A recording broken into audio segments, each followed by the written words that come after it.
জামাই ষষ্ঠীর দিনেও আমাকে যে এত বেলা করে যেতে হবে সেটা আমি ভাবতে পারিনি।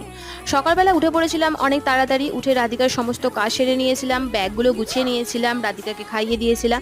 তারপর ও ঘুমিয়ে গিয়েছিল, ততক্ষণ আমি রেডি হয়ে গিয়েছিলাম, ওকে ঘুম থেকে তুলে রেডি করলাম। প্রস্তাবে উঠে পড়েছিল অনেক ভোরবেলাতেই, তো ও টুকটাক অনেক কিছুই কাজ ছিল, তো সেইগুলো সারতে সারতে অনেকটা লেট হয়ে গেল।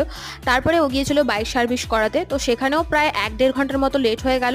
তো ততক্ষণে আমি রেডি হয়ে বসেছিলাম, ও এসে দেখলো আমার অনেকগুলো ব্যাগ হয়ে গেছে। তো এইসব ব্যাগ নিয়ে তো আর বাইকে করে যাওয়া সম্ভব ছিল না, সেই জন্যই আমি একটা টোটোওয়ালাকে ফোন করলাম। তারপরে আমি রাধিকাকে নিয়ে সমস্ত ব্যাগ নিয়ে টোটো করে আসলাম, আর সুরজ আসছিল বাইকে করে। তো ফাইনালি আমরা চলে এসেছি বাড়িতে, আর আমাদের আসতে বেজে গিয়েছিল 11:30-12টার মতো। আর মা এখানে ষষ্ঠীতলায় পুজো দিয়েছিল সুরজের জন্য, তো সেখান থেকে এনেছিল ধাগা। তো সেই ধাগাটা প্রথমে বেঁধে দিল, আর তারপরে ওকে আশীর্বাদ করলো আর ধান দুর্বা দিয়ে, তারপরে ওখানে মিষ্টি খাইয়ে দিল, তারপরে টিকা লাগিয়ে দিল। তো আজকের ভ্লগটা এই পর্যন্তই, দেখা হবে নেক্সট ভ্লগে, টাটা।